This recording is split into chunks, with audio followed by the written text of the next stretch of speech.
Hujambo na karibu kwa mara nyingine tena mtazamaji wa The World News. Katika kipindi hiki cha ulimwengu wa siasa bado uko nami Adam Hussein, lakini wakati huu tunatazama eneo la Mashariki ya Kati, hasa baada ya kifo cha Ayatollah Al-Khamenei, kiongozi mkuu wa serikali ya mapinduzi ya Jamhuri ya Kiislamu ya Iran. Tutarajie jihadi inakuja. Endelea kuwa nami niweze kukufahamisha kwa mapana. Usiku wa kuamkia Jumapili, Tehran ilithibitisha kifo cha kiongozi muadham wa serikali ya mapinduzi ya Kiislamu Ayatollah Al-Khamenei kufuatia mashambulizi ya Marekani na Israel dhidi ya makazi yake mapema Februari 28. Kwa maneno ya kistratejia, hii inaashiria wakati mgumu katika usanifu wa mzozo katika eneo la Mashariki ya Kati. Hili halikuwa uvamizi wa kimbinu au onyesho la nguvu lililorekebishwa, lakini shambulizi la kukata kichwa katika kilele cha mfumo wa serikali ya Iran. Makabiliano kati ya Iran kwa upande mmoja na Marekani na Israel kwa upande mwingine sasa yameingia katika awamu mpya. Kwa maelezo, kuondolewa kwa mamlaka ya juu zaidi ya kisiasa na kidini katika nchi wakati wa operesheni ya kijeshi iliyofanywa na Israel na Marekani ilikuwa ni sababu ya Marekani kutangaza kwamba sasa wameondoa mzizi wa fitna na kwamba sasa wameweza kuondoa utawala na wanaweza kufanya lolote katika jamhuri hiyo ya Kiislamu. Lakini kufa kwa Khamenei hakukuifanya Iran kupiga magoti na kusema sasa basi Marekani fanye takavyo.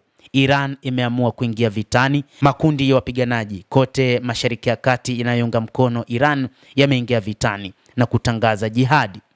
Hata hivyo, mmoja kati ya kauli ya miongoni mwa viongozi nchini Iran anasema kwamba sasa wameingia katika jihadi ya mapambano dhidi ya serikali ya Marekani ambayo kwa muda mrefu imekuwa ikimsaka kiongozi mkuu wa Jamhuri ya Kiislamu ya Iran Ayatollah Al-Khamenei, na viongozi wengi walipita, lakini ni wakati huu ambapo rais wa Marekani bwana Donald Trump amekuja kuhitimisha maisha ya Ayatollah Al-Khamenei. Kadhalika, moja kati ya jambo ambalo wakati huu linatajwa ni kwamba hii itakuwa ni jihadi katika eneo la Mashariki ya Kati kwa sababu makundi yanayounga mkono Iran yameamsha makucha. Huko Lebanon, kundi la wapiganaji la Hizbullah linaloongozwa na Naim Qasim lilitangaza kwamba linaingia vitani na siku ya Jumapili likaanzisha operation katika maeneo mbalimbali huko Israel.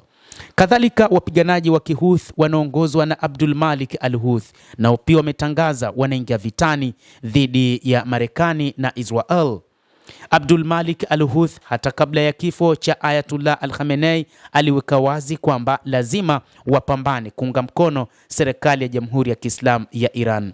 Licha ya kwamba wote ni katika madhehebu ya Kishia, lakini bado wana imani kwamba wanaingia katika vita vya kiimani, wakiamini kwamba kuuawa kwa kiongozi wa kidini ni moja kati ya sehemu ya namna ya kupigania jihadi, na hiki ndicho ambacho kinatajwa kwamba sasa jihadi imeingia katika mikono ya Mashariki ya Kati. Hatua kama hiyo inaongeza hatari, inaondoa nafasi ya ujanja wa diplomasia. Kuondoa kiongozi hakufungi migogoro, inaongeza kasi na kupanda, inaweka mwendo wa kulipiza kisasi. Sasa Iran imeapa visasi. Ali Larijani, katibu mkuu wa Baraza la Usalama la nchini humo Iran, amesema sasa ni kulipa kisasi. Hawapo tayari kwa ajili ya mazungumzo tena na Marekani, ambayo Rais Donald Trump alitangaza kwamba uongozi mpya wa Iran umekubali mazungumzo na Marekani. Kwa Iran, hii ina maana ya kupitia uongozi wa mpito, na hata kiongozi wa mpito wakati huu anaonyesha ni mwenye ishara za kufuata kile ambacho Ayatollah Al-Khamenei amekiacha.